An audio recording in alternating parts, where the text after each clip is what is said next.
Yo, I want to welcome y'all to another episode of the Grow Through Your Grind podcast, man. We talk to people that's doing just that, growing through their grind, getting it out the mud, man. Today we got a special guest, man. Somebody from 215 down here in GA, man. I'm gonna let my man introduce himself and what he do to y'all, what he does for y'all real quick. Okay, so first of all, my name is Aaron Owens. Most people might hear me or know me by Mr. Bill Wealth. And what I do is I'm actually a creative project manager. So essentially, I manage projects for different individuals or companies who essentially may not be able to either afford a project manager, may be managing their own project, or may not have the resources to manage it or let their team manage it for them. Super dope. You like candles? I do, man. Get a whiff of these candles, and anyone you want to, all of them, it don't matter. These candles are from Euphoric Sensations. They sponsor the show. Get a whiff of the candles. Let me know which one you want to light, and yeah, we gonna light it. In the meantime, the question is, the names is crazy too. For real, I'm seeing The that. names is crazy. Hey, man, I'm already thinking this joint off rip. Forget that job, you feel me? For real. Hey, man, that's crazy, man. Yeah, I'm already a little biased. Okay. I'm thinking we're gonna stick here before we even go too far. Before we go too far? Before we go Light it too right far. there. Okay, look, Light it man. right there. We can Let's light get the it up. ceremony started, man. Let's talk about around here. Candles help you relax. You know what I'm saying? Ease the mood a little bit. You know what I mean? Help you relax. So that's why we light the candles before every show. Look, man, salute to it, man. Let's get right. And that's that man F that job You by feel Euphoric me? Sensation. So where you see your business in the next 5 to 10 years? Next 5 to 10 years, man, I see us publicly traded. Ooh. I see us being able to set the standard for how creative projects or just projects in general should be done. Mm-hmm. Making sure people follow our methodology in order to ensure that things happen the way they expect them to. Mm-hmm. And really, man, just making sure that we, are, pushing out books and pushing out, literature, and our app is popping. We probably got a couple million users. You know how it goes, man. That's just small goals, man. We grind on another level over here, man. You heard him, man. I ain't say it. I ain't say it. You heard the man say it. You already know. So, what is your ideology? Okay, so essentially, project management is a lot of it is something that's innate. It's built in us. Like a mom who, just say put on a birthday party or something like that, or somebody who put on some type of celebration. They already have to utilize project management, principles, right? Mm-hmm. Like they already have to budget, scope. They have to resource. They have to organize. They have to put timelines in place. So what we do is we put a little bit on top of that. We put the leadership involved. We put the communication there. We put the methodology of the sales strategies and the tactics and the different things that it take to really make things, not only just get done, but get done right, man. That's heavy. For real. A lot of us need a project manager. I just picked that up in the first 2 minutes of the podcast. Like, I might need a project. So you take the. It seems like you do all the thinking. We do all the thinking. We do all the planning. We tell people like this: you come to us with a goal, and we figure out how to make that goal happen. So you tell me you want to make it to the moon.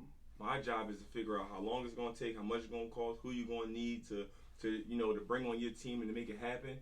And then once I provide you with that plan, you decide if you want to go to the moon or not. You feel me? Damn. We manage the rest. Jeez. So that's a lot. So if something goes wrong, if somebody doesn't complete their goal, do they come back and blame you, or do they? I mean, people always blame people for stuff, but do they come back and blame you and your team for them not hitting the goal, even though it's already mapped out? Does that happen a lot? For sure. I mean, it doesn't happen a lot because we don't miss the goal a lot. But what it boils down to is that we are putting ourselves in a position where we are to blame. Mm-hmm. Because we create the process, we create the plan, we align it, we resource it, and once we do those type of things, when things don't go right, we normally the people they look at. I can see that. But at the same time, if you gave them the blueprint of A, B, C, D, E, I'm sure it's easy for you to go back, or is it easy for you to go back and be like, no, look, the ball was fumbled between, it went A and B, but it ain't never make it to D. Like, Sure. Y'all skipped this step. That wasn't on us. Yeah, but see, a lot of that is also based around people who want to do it themselves. So we create processes for people who want to manage their own project. We call it DIY PM, so do it yourself project management. So we give you the plan, we lay out, we may audit what you're trying to do. We provide you the scope, and then you run with it. But if it's a project that we're managing, then we take the responsibility of seeing that it make it through all of those steps and actually get to the letter that you needed to. So you over their shoulder, like you, not micromanaging, but you there on like what, daily, weekly, monthly? Do they check in? You know what I'm saying? Like they check in with you every X amount of days, or are you there on site to make sure that they don't mess up? So a lot of that depends on the project. So a project may be something that requires that we there all the time, every day, that we hands on. If it requires that we hands on, more hands on than normal, we there. We somebody that's on site, we walking through different processes, we speaking to different people, we pulling different strings and making sure things is orchestrated properly. But then there's some projects where we can say, hey, here's the plan, we just need to check in here. We just need to follow up here. We just need to reach out to this person here. But it really depends on the project, it depends on the budget, it depends on overall the deadline. Something that's a little tighter, you want to get something done tomorrow, we might be a little bit more hands-on than normal. You want something done a year from now, then we probably can be a little less hands-on in the beginning, a little bit tighter in the middle, and then kind of go from there. Okay. So your connections and your network probably crazy. Come on, man, that's how we met. Your network probably That's how we crazy. met. Networking, man. Your network probably crazy, because I say that because people do. I'm sure you get hired on phone calls from like all different types of situations, and it's like, I gotta find somebody who's even in that field. Like, for sure. I don't even know nobody who even do that. So what's one of the craziest? My bad, something in my eye. What's one of the craziest projects that you or your team had to manage? Where you like yo, I have no clue how to go about this. Hey man, you talking about the beginning. So you talking about back in the day. We done had this company now for almost 9 years. July 18th will make 9. And with that being said, when we first started this, I didn't even know I was a project manager. To be honest with you, I've been project managing before I ever knew it. I just was doing the action, and then one day stumbled across the title, and then was like, oh, that's me.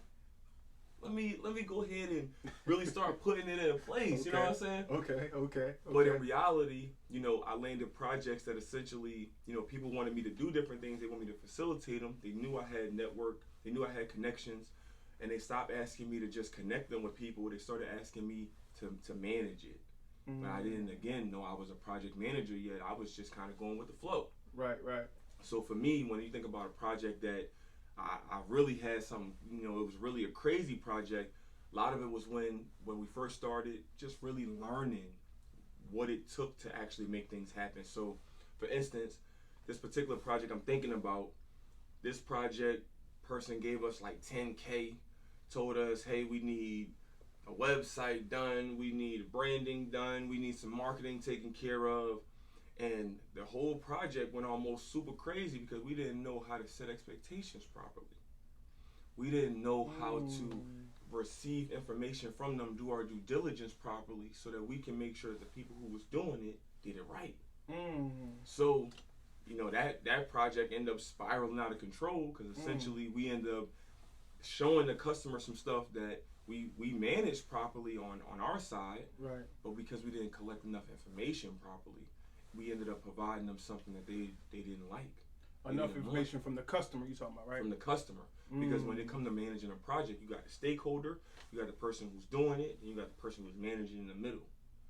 And when it comes to the stakeholder, this person has expectations. Whether those expectations are high or those expectations are low, they still have an idea of what they want. Right. We didn't ask enough questions to know what they wanted. So when we provided them something, we had a lot of assumptions in there. And at this point in my career, I understand that assumptions cost money. Assumptions cost money, man. They cost money. For real, for real. Dang. So did you end up getting it done? I mean, when you brought it to the table, I'm sure you had you said he ain't like it? He ain't like it. His wife ain't like it. They was, pillow talk real. So they was definitely like, yo, look, together they combined and was like, we don't like it. You feel me? And, they gave us an opportunity to go back to the drawing board. That's dope. We learned a lot from it, but we started creating process from it, right? So we started putting things in place. So we understood now that we needed a discovery process. We needed to get a little bit more information. We understood that it may take a little bit more time to do that, but we started letting customers know because we knew now what was the downfall to that if you don't do your due diligence. Right. So we was able to give customers an example and say, hey, if you don't, I know that this process in the beginning may be a little longer than you expect, but by collecting this information, it eliminate the revisions and the unhappiness that you may face in the end. Okay, that makes sense to me. Makes sense to me. And now you said that was early on in the process. So what year did you start your business again? 2014. 2014, yeah. Damn. You started solo by yourself? I started so quick story, man. So actually, I started the business with $600 that my adopted grandma left me. Okay. So she left me a Gerber life insurance and policy that had $600 and something cash value. That's a real thing. That's a real thing. So I took the life insurance policy. It was a whole life joint. Oh wow. I took it when I found out, she passed in 2014, February 6th, man. I got it on me. And she passed. I went through the mourning process. Everybody started divvying up different things. And when the insurance policy landed in my hand, I had just got out of prison not too long before that. You feel me? So in my mind, I'm really thinking, okay, well, I'm about to take this insurance policy and I'm about to put one in the air for my grandma, man. I'm about to put some bottles up. Did you know how much it was at that time? I did. I'm thinking I'm a couple dollars. You know what I'm saying? It's not much. I'm about to go ahead and do what I do. Yeah. But instead, I started thinking about how I can make her proud. How I can do something that provided a legacy, something that would let her live longer. You know what I'm saying? In 2014. That's beautiful. You know what I'm saying? So I took the $600, started the LLC, started building a website, started doing different things then. But I started it with a couple other people at the time, really just trying to understand, the different pieces that businesses needed in order for us to help them be successful. Then, you know what I'm saying, we really just evolved and grew and, everybody kind of, went into their own little startups and started doing their own different thing. And I just kept it going, man. And this was in Philly? No, this was in Florida. This was in South Florida. Okay. Yeah. I moved to South Florida. I was about 17, man. I was about 17. Just graduated high school. I graduated high school at 16. Moved to South Florida at 17. And then started really just, figuring it out from there. Oh, sure. That's dope. So you all up. That's where all these connections come from. I already know. up and down the East Coast. A little bit of the Midwest too. You know what I'm saying? A little bit of the Midwest. I ain't make it to the West yet, but I'm on the way. That's where all the connections came. That was adding up, man. So got the policy. Instead of popping the bottles and putting one up for grandma. Rest in peace, grandma. You said, I'm gonna make my grandma proud. For sure. I'm gonna make my grandma proud, and I ain't gonna blow this money. I'm gonna put it towards something for her legacy. That's beautiful. Very non-selfish. It's very non-selfish. Got an LLC. Got it popping. Some of the people you were in it with, everybody went their separate ways, but you kept on course. Yeah. It was always project management. Like the first LLC, from when you got that initial 600, it was project management. It was business management. Business. I still hadn't known I was a project manager yet. So it was business management because the company name is ARKBM, ARKBM. ARK Business Management was the initial, you know what I'm saying, that was the initial thing. We back to the basics now, but at the same time, that's what it started with. And again, I didn't know I was PMing yet. I just knew I was facilitating. I knew I had resources. I knew I could get things done. I seen people like Fiverr coming out around that time. Yeah, Fiverr's clutch. Right? And when I seen that, I was like, hold on. I noticed a lot of times that they were doing creatives wrong. So they was treating business owners right. They was showing them love. Oh, $5, huh? Take that. But creatives, they was doing the work for $5 minus the fee. They was getting like $3 to do exceptional work. Yo, I didn't know that. Right? So we created the business almost as a protection for creatives. Okay. And how would you do that? So the goal is essentially knowing that a lot of people come, they have expectations that may be crazy. They may say, I want this much done, but I got this much budget. How often does that happen real quick? A lot of times. A lot of times. Most people want a Facebook app, but can't even afford a WordPress site. So there's a lot of things going on with that, right? And we see it a lot. But, we noticed that creatives were being hurt by that. And in reality, we live in a world that everything all the way down to our stop sign was created by a creative. So these are people who need to be appreciated. I agree. You know what I'm saying? When they're not appreciated, the world become a little bit more bleak. It become a little bit more basic. You know what I'm saying? And for us, it's like, hey, if we live in a world without creatives, there's no creativity. Where are we? Come on, man. Where are we? People got champagne taste, beer money. That's a fact. That's a fact. That's just not crazy because that's man, that's expected. It is. It's definitely expected. But I'm sure you see you've been in this show 9 years, so you probably looking at it like, come on, man. Like that part gotta get tiring after a while because you seeing it daily, weekly, and you like, yo, come on, man. Like, so when that happens, you gotta. Do you have a process to let people down easy? Like, sure. Like, yo, come on, man. Like, you can't get all that for $500. Like, exactly. But at the end of the day, because it is expected, we understand that a lot of people are 9 out of 10 gonna have that expectation. They want the world, and they want it, but they only have a certain number of budgets. So for us, it's to understand, okay, well, not necessarily to let you down, but to let you understand what you can get for that budget. Let you understand, hey, your expectations or your goal is to get this, but in reality, the lower your budget is, we gotta start pulling a little bit of them pieces out. So this is a puzzle. This piece gotta go, this piece gotta go, that piece gotta go. Now, when you see that picture now and it's not fully completed, you're looking like, no, I don't want to do it that way. Okay, well, if we take it from a 1,000-piece puzzle, take it down to a 100-piece puzzle, you in there. okay. You in there I now. like how you put Because now you in a place where now we don't have to remove nothing. Right. And it's still the whole picture. You know what I'm saying?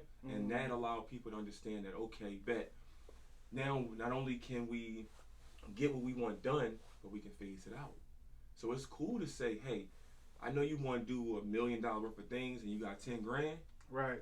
But what if we phase it? What if we make you some money first? What if we figure this out, we close this project, make you some dollars here, and then take those dollars that you make to do phase 2, phase 3, phase 4. You know what I'm saying? Ooh, I like that. That's real smart because that's also giving them they're seeing the results right there in real time.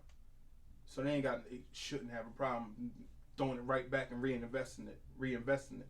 The biggest thing I've noticed that when the reason why a lot of businesses don't invest in their business is because they don't know how much that investment is going to make them. So when they start to learn that when I put 100 in, 100 make me this, they willing to put more hundreds. You know what I'm saying? Good point. But until they learn what 100 can do, they nervous to put it at all. That's a great point. That's a great point. I hope y'all caught that. That was nice. That was nice. They say scared money don't make no money. For real. My job is to make them less scared. You feel me? For real. Do you remember your first job that you were hired to do? Oh, our first job, dang. So I ended up getting. So it was crazy because I ended up leaving a agency, and I wasn't even trying to leave with nobody, but people wanted to leave with me. Oh wow! So the creatives that was there was like, "Yo, I'm rocking with you. Let me know I'm coming." The clients, because I was on some salesman stuff, right? Pitching the PM stuff. It was a PM already there at the agency. I had to sell it. Then I had to dish it off to a PM, and I noticed that the ball was being dropped between me selling it. I'm selling amazing things, giving them all of the game, letting them know what's up, and then I pitch it off, and then he coming back to me talking about, what did you tell them? Dang, I don't know. Can you call them back? Because the rapport you built with them, they keep talking about you.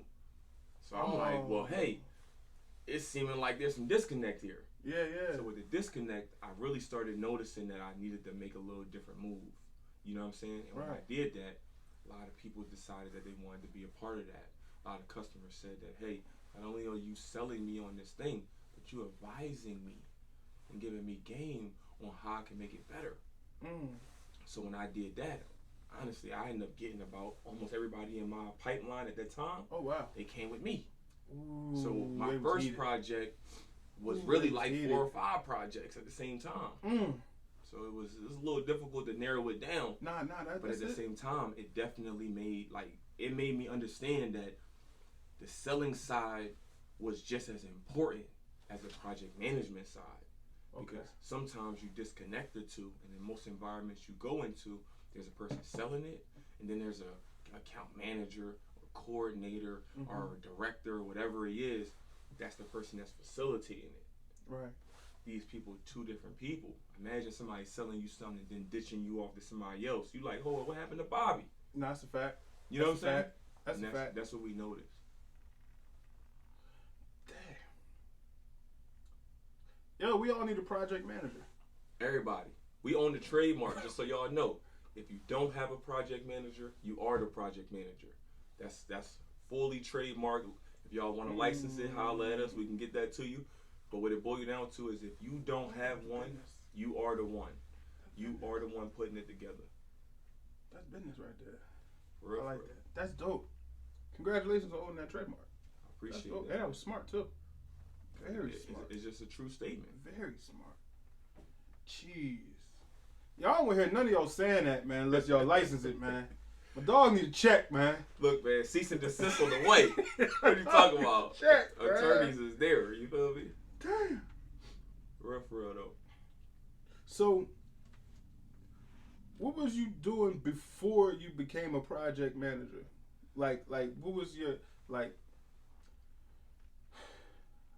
was you doing? Like what was your job before you became a project manager? And then what happened at that job or that point in your life where you was like, yeah, I'm done working for people.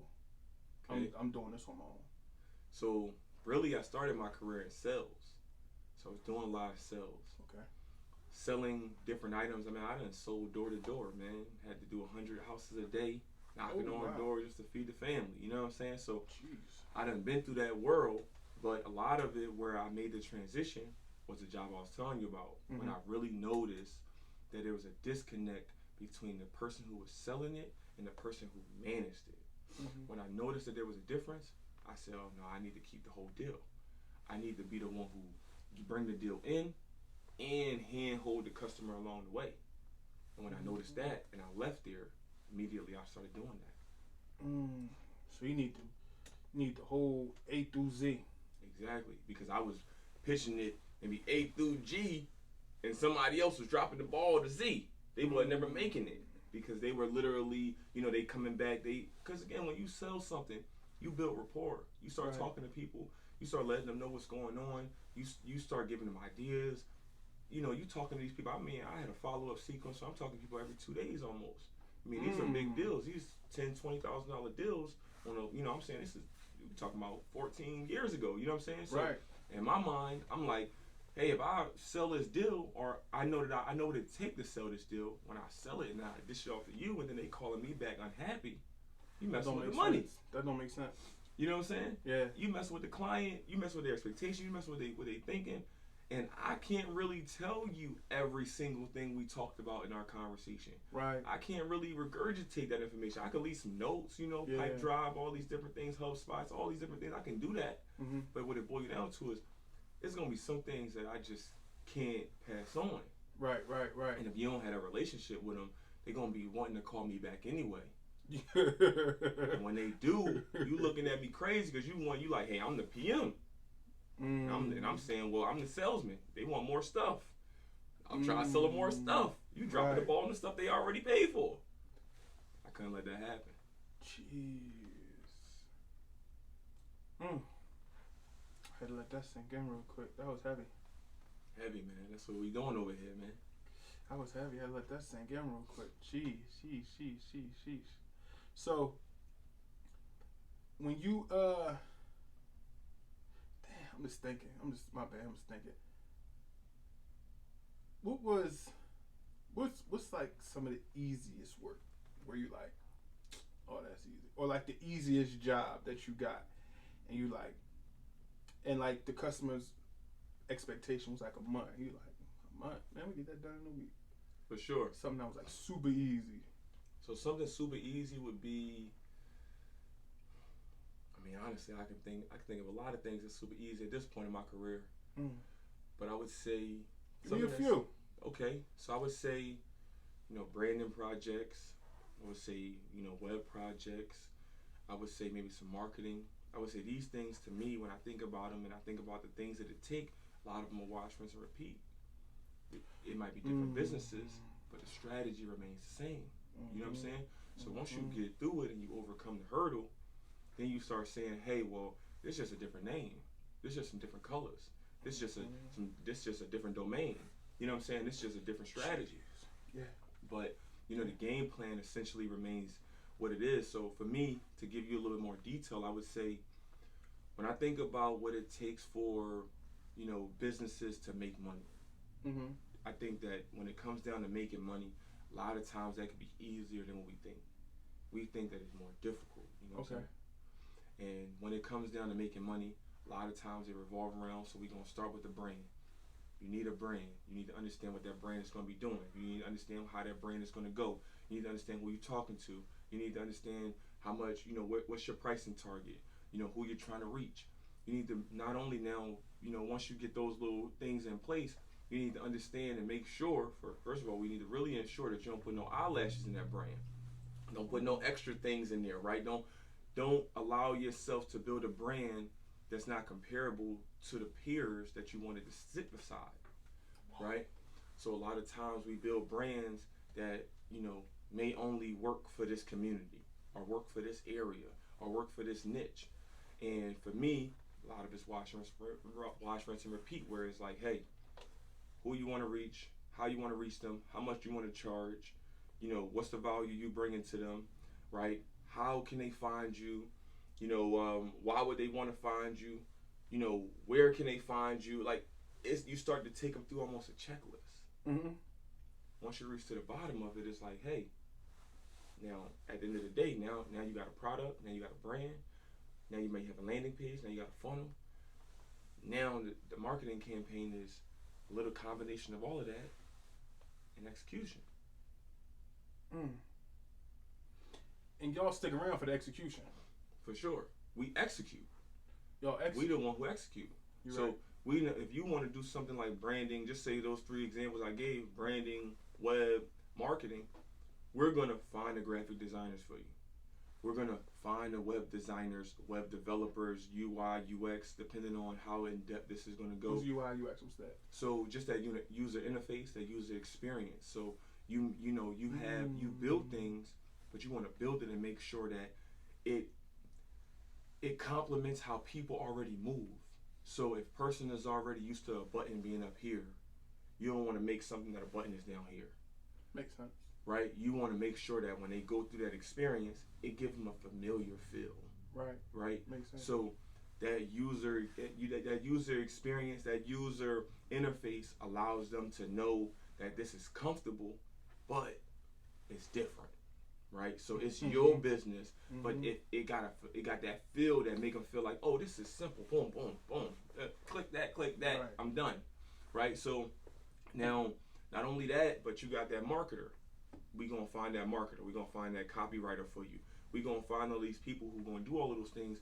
Now, based on what I just named, we talking about a graphic designer, just say a content writer. Let's say we talking about a developer. Let's say we talking about a website designer. We talking about a marketer. These are 5 people. The average business owner got to talk to all 5 of those people. Oh, they only got to talk to you. They only got to talk to us. Because those 5 people talk to us, and then we talk to them. We the translators in that sense. Because a lot of times, business owners don't speak the language of the people they need to work with. They don't speak design. They don't speak development. They saying make it bigger. We saying increase the margins. Right? It's a difference. You know? We all need a project, man. Get you one, man. Yeah, we all need. You ain't one, you want. Oh my goodness. I don't ever do this early, but tell them where to reach you again. So this is crazy. For me, I operate as a freelance project manager. Some people feel like they don't need a whole team. So how you can find me, Mr. Bill Wolf, that's the MBW. That's on all social media platforms. And the company that I represent is ArcBM, ARKBM.com. Simple. Yo, that was crazy. That was crazy. We grind on another level over here, man. That's crazy. We grind on another level, That's man. crazy. Stop playing, man. I don't care what y'all say, man. Yo, it's different over here, man. Nah, that was definitely different. Like my mind, just like that emoji, like with the head blowing off, like. And that's how it's supposed to be, though, because you think about it. A lot of the people that we are comparing ourselves to or competing with, bigger businesses, right? We all want to be the next Walmart. We want to be the next Apple. We want to be the next these big companies that we see. Right. But they got project management departments, PMOs. They have them embedded. I have heard that before. So I tell people like this, especially small businesses, but this is really something that big businesses face as well. Most businesses that fail due to a series of failed projects. 9 times out of 10, if a company failed, their demise has come, it's because multiple projects have failed over the course of time, and that led to their business collapsing. You know what I'm saying, at the end of the day. These big companies know that. You're right. They got whole departments. I have heard of that before. They do. The project management department, and that's a lot. So I got like 3. Man, my mind going crazy right now. I'm trying not to be selfish, but I'm trying. Damn, it's crazy. So, what's your favorite part of your business that you do? Like what's your favorite part? Okay, so that's a difficult question. That's probably one of the most difficult questions you asked me thus far, because I really love being a project manager. I see myself dying a PM. This is something I'm going to do for the rest of my life, because as a project manager, it really becomes a part of your lifestyle. You know what I'm saying? You have to be organized. You can't organize somebody else and you unorganized, right? So a lot of it end up trickling down into who you are. You know what I'm saying? So a lot of it is my favorite. You know what I'm saying? A lot of it is what I love to do. But if I had to pinpoint a certain thing, I would say really the advice. Okay. I would say the advice. And the reason why I would say the advice side, so we don't call it consulting. And the reason why we don't call it consulting, this is no shade to consultants, but a little shade though, is that consultants are really good at telling you what to do. Right. But they don't really do it. They just tell you what you need to do. But a lot of their advice don't always come with the plan behind it.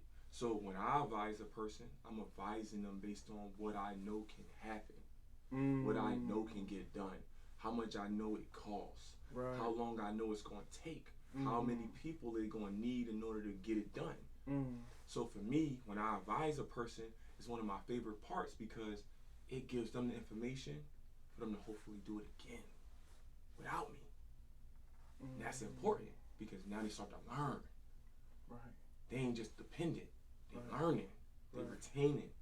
And now they're able to take that and they're able to spread it across because once you give a person a little bit of game, you know how it go. They say, you know what I'm saying, like once you know better, you do better. That's what they say.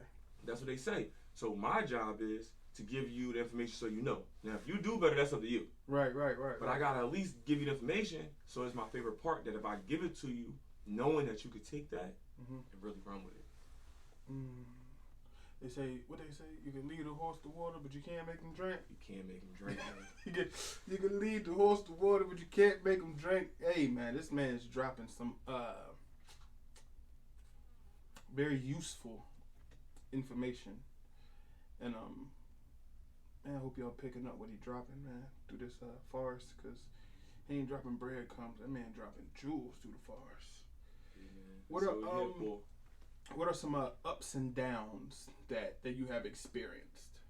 Okay, so I would say some ups and downs is, I mean, honestly, these ups and downs I'm still facing in the sense that my target market, the people I really love to help, are small business owners. And these are people who really don't understand the value of a PM because they still managing the project themselves. So a lot of the company is built around education. Just teaching people that project management is necessary, teaching them that they're managing their own project, and then teaching them why they need a project manager, right? So for me, that's an up and down that we face all the time. But as a company, we took on that challenge. We knew that there needed to be an Uber. There may be some lifts that come behind us. Okay. But we decided that we wanted to be an Uber in this game, and that was a part of being that. Okay. Blaze it. Blaze it. Okay. Trailblazers. Okay. We're the only company currently that offer freelance project management. Most PMs that you see are in corporate settings. Right. They're not in the field actually doing it. And again, we know there's some lifts that's gonna come. Yeah. Coming. We know that. But at the end of the day, some lifts might be watching right now. But what it boils down to is we want to make it at least a thing that people, if we can help people get it, that's going to support, let's say at least, 80 to 90% of the businesses out there, because most of the businesses that rule the world, that keep the world economy going, is small businesses. Agreed. You got to think about it. A heavy PM, a PM that come through with experience, that man or that lady is somewhere between 80 to 100K a year. A team of them, you're talking about almost 500 grand. How many small businesses can afford that? Yeah, no, I don't know that many. You feel what I'm saying? Yeah. So at the end of the day, we wanted to be able to be that alternative to where you can obtain a project manager without paying 80 grand. You could pay a project manager when you need a project manager. When you don't need them, that's it. But when you do need them, they're there. So for the people that's thinking,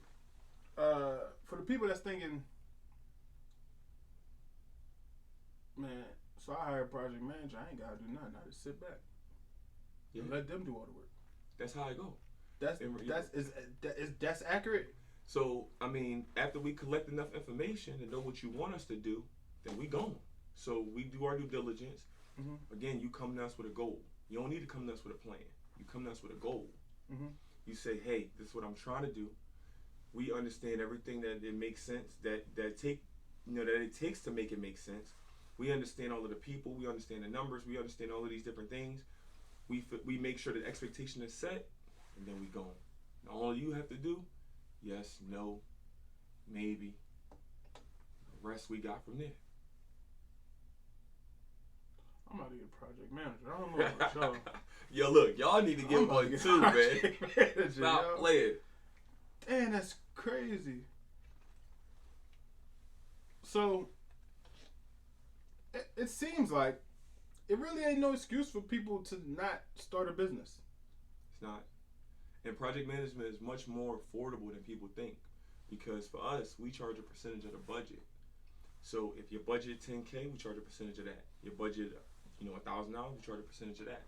So most people think that having a project manager makes things more expensive, but in reality, we actually make it cheaper.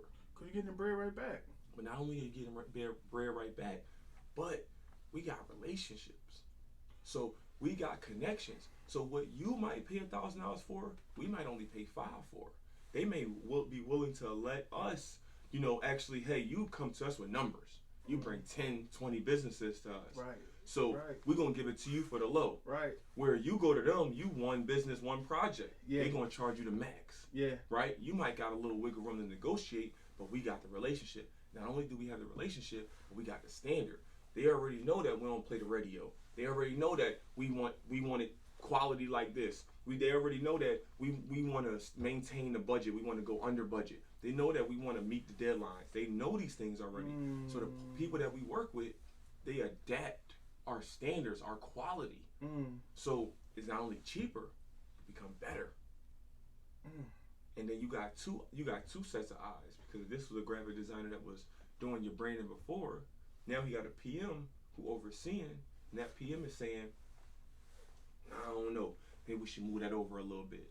Maybe we should convert that or change that, or did you get all of the formats properly, the PNGs? Did you make sure that they had the Illustrator file? Did you make sure that they had all of these different things?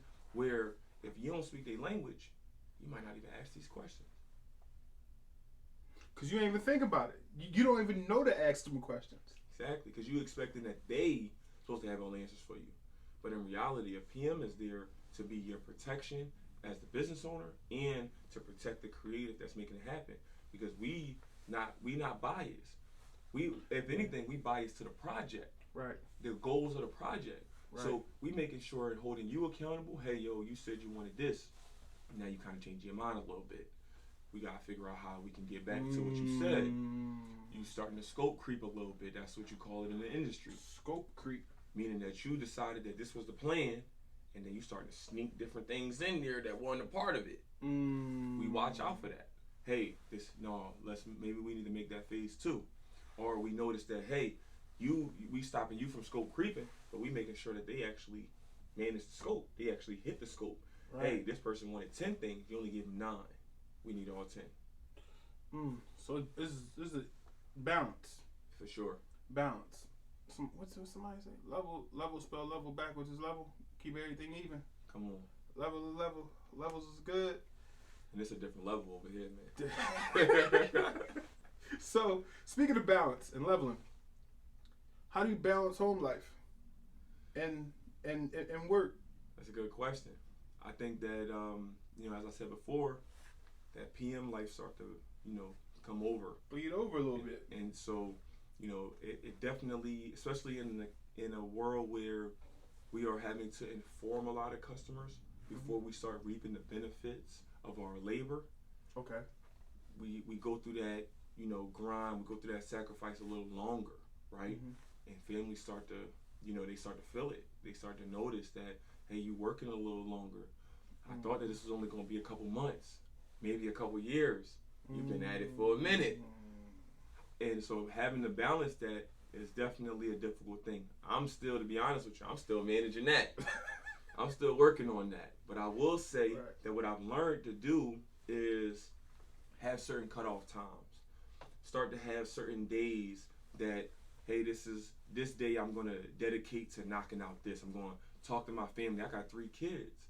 So I'm going to make sure I have time for my kids. I'm going to make sure I speak to them. I'm going to make sure I reach out to them. Make sure I jump on FaceTime with them. I'm going to make sure we watch a movie together with the little screen sharing. You know what I'm saying? I'm going to make sure we do certain things so that they still feel like, hey, we are part of this. Yeah. You know what I'm saying? I don't want them to feel like dad just went to go handle business and he ain't never come back, right? Right. Nah, so you got to have that balance. So for me, it's very difficult to achieve, but it's something that I pursue every day.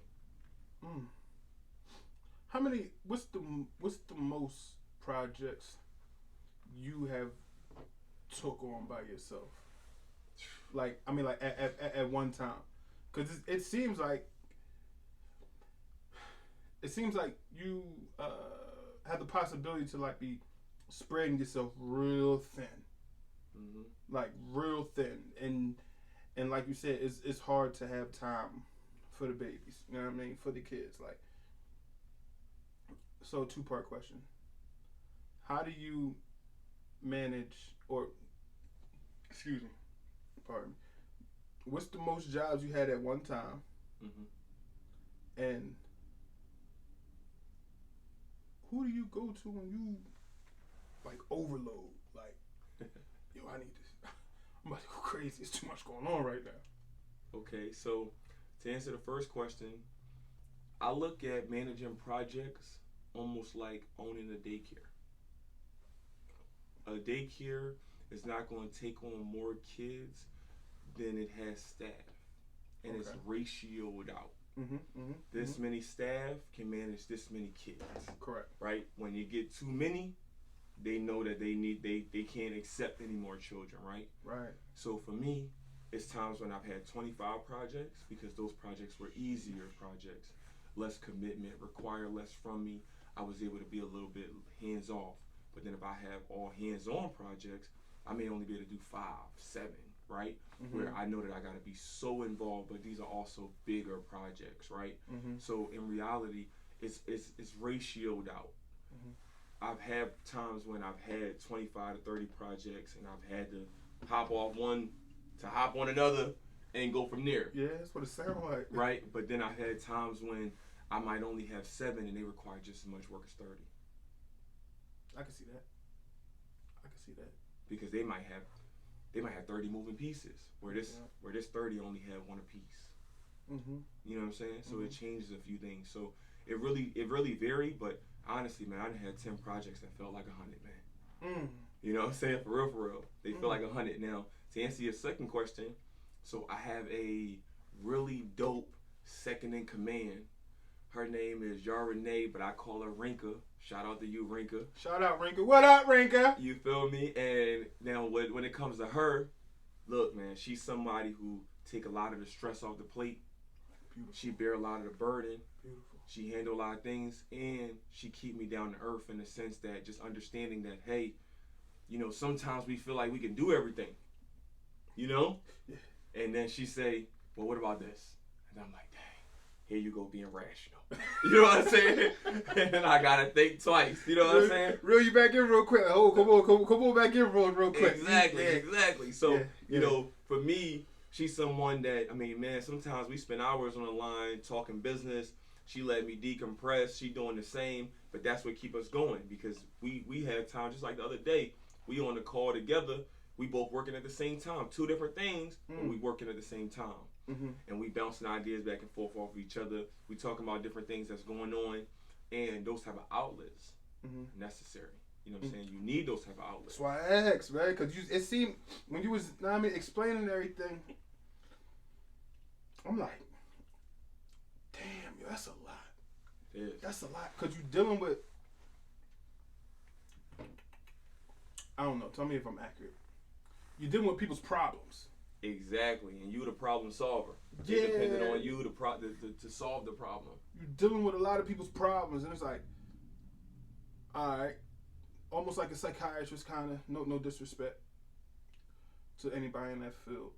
No disrespect. But it seemed like, you know what I'm saying, because you're taking on a lot, and it's like, yo, who do you go to when you get, you know what I mean? That's why I asked, like, all right, because you taking on all this weight.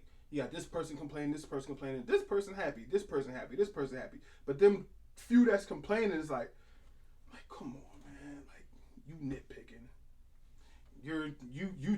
We just can't satisfy you. You ain't never happy.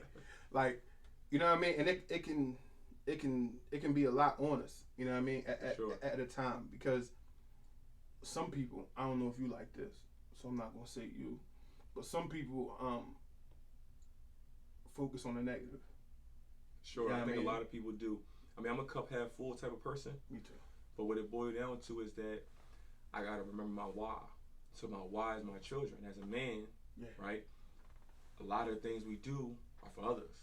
You know what I'm saying? You ain't lying. right? Like a lot of things we do it for others. You ain't lying. We want to see everybody else win.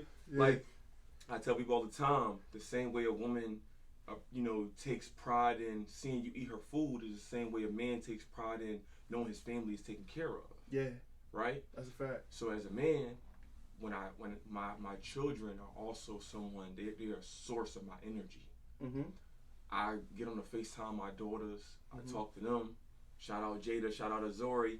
These are, What's up, Jada? These are young ladies who literally bring me back. They bring me back to what really matters sometimes. Because sometimes you could think that more matter than what it is. You know what I'm saying? Like you can start stressing about things that's not really. Talking heavy. You know what I mean? Talking heavy. So what they do is they allow me to really just understand that, hey, this is why I'm doing it. This is who I'm doing it for. And also just making sure that I decompress, because if I don't remember the why, I can't help nobody else with their problems. That's a fact. I can't assist you if myself ain't assisted. If my children ain't, if my home ain't organized, my stuff ain't orchestrated. Come on, man. So come on, man. In reality, that decompression is necessary. So the question, man, look, man, that's real, man. Mm-hmm. It's real. So if somebody wanted to get into this field, what would, in your opinion, what would be the first X amount of things you can decide, however many things you would tell them? Like, look, the first thing you need to do is what? First thing you need to do is evaluate what you're already doing. Because like I said before in the example I used earlier, a mom planning a party is just as much as a project manager as a project manager. But she's not looking at herself as one. Mm-hmm. So a lot of times you are already playing a PM role, you're just not calling yourself one. So evaluate the things you already got going on. Are you planning this? Are you putting these things together? Do you have a large network? Are you connecting people? Are you facilitating? Are you somebody that's worried about the numbers? Are you keeping track of what the budget look like? If you're already doing these things, you won half the battle already. You're already doing half the job. Now you just need to make it make sense. Put the title to it, understand the principles, the methodology that go behind it, and then say, hey, now let me take that and figure out how to make money from it. And if you really want to do that, holla at us. We always looking for new PMs. We always ready to get PMs to work. There's always projects to be managed. What's the company name again? ARKBM. ARKBM. And understand that, what it boils down to is making sure that, we create that standard, we set that standard, and we maintain it. If you think you can be a project manager, ARKBM, man. Holla at us. ARKBM. I think that's everybody needs a project manager, man. For real. And as we go through the world, crazy. Project management, and this is on record, as we go through this world, you're going to see project management become larger and larger. You're going to see it become something that, to be real with you, a lot of managers are going to have to become project managers, especially in the sense that we are in a world where we're in a virtual setting. Yes, we are. And most managers don't know how to manage face-to-face, let alone virtually, right? So when you think about that, that's heavy. They're going to have to think about how they can become PMs, because to be real with you, one of the biggest things about being a project manager is about being a leader. Yeah. You got to be a leader. You got to be a team player. You got to be a people's person. You got to be able to communicate. You got to be able to let your team know that they're necessary, that they're needed, and that you're there to support them. Most managers don't do that. A lot of viewers right now probably watching, and they know that their manager's not operating like that. Your manager's probably trash. Come on, man. He was probably a dork in school. He probably had no friends in school. And now he got a little authority, so now he think he the big boss with the hot sauce. And he just oh man, I hate those type of people. But that's the world we live in. That's a fact. Where most of these managers are authoritative managers. They really don't have no managerial experience. Don't know how to talk to people. Exactly. They just know how to tell people to do stuff. So I call those type of managers A and Z managers, meaning that they tell you what to do and they check on you when it's done. But a project manager is an A to Z, where not only do we tell you what to do, but we walk along with you during the process, and we at the end of it with you. So we don't just send you off on your way and hope that you make it happen. Mm-hmm. We in the process. We in the field. We in the trenches, man. We getting the hands dirty too. Yo, y'all need to get in contact with this man, man. If you got a business, like, and he said freelancing, so it's just like, just throw him a bone. Like, you know what, man? Let me see, man. He was talking heavy, but let me see if he really about it. Test him out. I dare you. I dare you. I dare you as well. I dare you. Test him out. See if he really about it, man. Because this is, oh my goodness, man. This is a lot. This is a lot. I learned a lot in this job. I appreciate that, man. I learned a lot, dog. I ain't never know. I did my little research because I didn't want to come into it stupid. You know what I'm saying? Not knowing nothing. But, nah, you took me to a whole nother level, dog. Like, I ain't know nothing about just everything that coincides with it and everything that that's done. Mm-hmm. Like, and how far y'all go. Because for all the lazy people out there who got a million excuses as to why, pardon me, 1, 2 times, why they don't want to start no business or whatever. Like, man, I ain't got time for this, that, and the third, blah, blah, blah, blah, blah. Hire a project manager. You got a dope idea and you don't know what to do with it, hire a project manager. The man said all you need is a goal. That's it. All you need is a goal and they'll get you there. That's it. Give you the plan. You take that plan. Once you evaluate it, you understand if you can afford it and if you still want to do it. Because once you have all the pieces of the puzzle, you decide if you want to put it together. That's up to you. So for the average small business, what's the average small business's budget? Average. I mean, the average small business, average small business, man, a lot of them want it for free. You know what I'm saying? A lot of them. Yeah. I would say the average small business budget that I know is, anywhere between 500 to 1,000, because we live in a world where fibers do exist, the Canva does exist, the do-it-yourself is prominent in our community, and I think that in reality, the budget, that is something that a lot of people hold on to, feeling like that they can kind of do it themselves, but they don't add in or tax in the amount of time it takes for them to do it, right? So one of the biggest things I would tell a person to do when you think about what your budget is, if your budget's skimpy, to say your budget only $1,000, but in that $1,000 you got to do $5,000 worth of work, and you charge, just say, $100 an hour. You need to factor in all of those things, because in reality, your budget's somewhere between $6,000, $7,000, maybe even $10,000. You're just not considering that you have to do all of this work, which means that you have to stop doing other work, which means that you're not making other money because you're too busy trying to hold on to this dollar, right?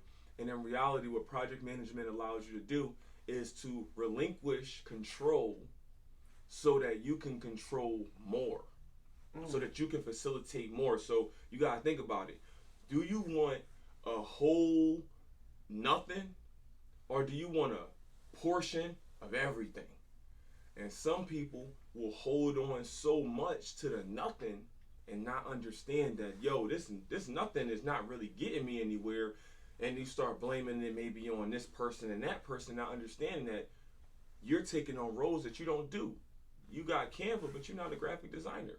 Right. You can get access to business.facebook, but you're not a marketer. You have all of these tools available. Yeah, you got Shopify, you got the WordPress, but you're not a developer. How long is it going to take for you to learn these things? How long is it going to take for you to implement these things? And if you're not using it to make money, meaning that you're not going to resell these services, you're learning a whole bunch of information and going through a whole bunch of things, and your projects are starting. A lot of them aren't finishing, though. That's a fact. A lot of them aren't finishing. That's a fact. It's crazy. I was just telling my man this like probably a month or two ago, because he was like, yo, no, you can just learn and save money. I said, yo, I ain't worried about the money, man. I need the time. That's real. I need the time. I'd rather pay somebody to do it for me, not because I'm lazy, but because I got 5 kids, man. You got to delegate. I got to be here with these babies. That's real. I'd rather give somebody here, take this money, do it, holler at me when you're done, because I need time. I can't take no more time away from my babies. You know what I mean? Like, money for time. Everything's, you trade money for it's convenience. It's convenience. Money buys you convenience. Sure, that's why everything's more expensive at the gas station. Yeah, that's why it's all more expensive. Because they know it's convenient, so they're going to charge you more for that convenience. But in reality, a lot of business owners are charging themselves. Facts. And they're not realizing that. They're Facts. charging themselves more money, and they're not seeing it because they might only be handing out $500. So they're like, oh, it only cost me $500. But it costs you $5,000 worth of time. Mm-hmm. Do you have $5,000 worth of time that you can just give to something that may not make you no money back? Right? Because we live in a world where a lot of things revolve around testing, A/B testing, gathering data, understanding different things that it's going to take. You know, and when you think about those things, do you really want to put all your energy and effort into just a trial and error? When in reality, you could pass it on to someone who already is considering, you know, what these big companies are doing. They're already considering the R&D budget that these big companies are putting into place. These companies spend millions for you to only have to spend thousands, right? You get to learn from them and take that and run with it. So a lot of times we're too busy trying to hold on to the money. And again, and go back to our point that we mentioned earlier in the show, is that because you don't know what the value of that dollar is, you stingy with handing it out. But once you learn that this dollar can make you 50 cents, you start to think like, oh, bet, now I know that this dollar made me 50 cents. I know that this dollar right here, if I put this over here, it's going to make me $2. If I put this over here, it's going to make me $5. You start to spend more dollars. Makes sense. That's what these big companies doing. They spending more dollars because they know what their dollar's going to make them. Stop holding on to the grape just because you own it. You got a piece of a watermelon. Come on. Stop holding on to that grape, man. You can have a whole piece of this watermelon. You know you hungry. For real. This brings us to the, man, that was a lot, man. I hope y'all got this, man. Y'all, matter of fact, if you missed something, run the episode back again. Come on, man. Run the episode back again. Man. Ain't nothing wrong with running it back, man. No, man, run it back. 2 times. This is the part of the show where we go for the, I'm going to call it the, what I call it? Grind time. Grind time. It's just 2 A or B questions. Okay. You know what I'm saying? Quick answer, Jones. You ready? I'm ready. Drums or flats? Drums or flats? I'm going to say flats. Childhood nickname? Shine. S-H-Y-N-E. Okay. Favorite city to visit? Favorite city to visit? I done visited a lot of cities. Favorite city to visit? I'm going to say NY. Okay. Say NY. Club or bar? Club. Hot or cold?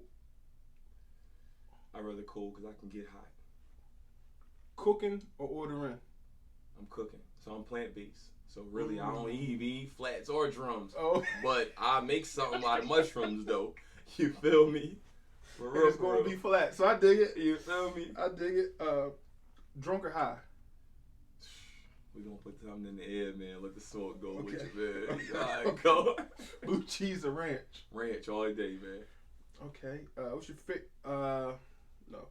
favorite dish and your favorite dessert? Favorite dish.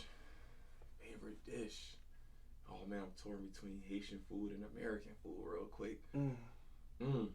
Favorite dish. I'm going to say some sauce soir. You feel me? Some sauce soir and rice. I'm going to say some sauce soir. You feel me? Some Haitian food. You feel me? Okay. What's your favorite dessert? Favorite dessert? I'm apple pie with it.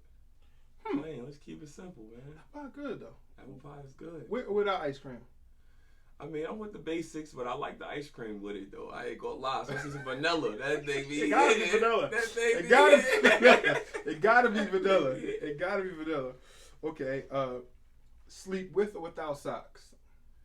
You know, I just started sleeping without socks. Just started sleeping without socks, bro. For real. I was so comfortable with it. I love it. And then I finally got to the point where I'm like, dang, I'm trying to keep these dogs right. You feel me? So I started going without, man. I'm out. For real. All right. Favorite pair of sneakers of all time? So I own no sneakers. This is the closest thing to a sneaker that you can get from me. I'm a dress shoe type of dude. I probably got hundreds of them at this point. I got Aldo, my favorite shoe store. Steve Mann's runner up. Okay. Favorite movie of all time? Men of Honor. Okay. If you could choose a superpower, what would your superpower be? Mind reading. Ooh. That's nice. All right. Money or respect? Respect. Money come with that all day. Right. Family or friends? Family. Especially the family you create. Okay. I see what you did there. 3 words to describe yourself and 3 words to describe your business. 3 words to describe myself. Hungry, passionate, purposeful.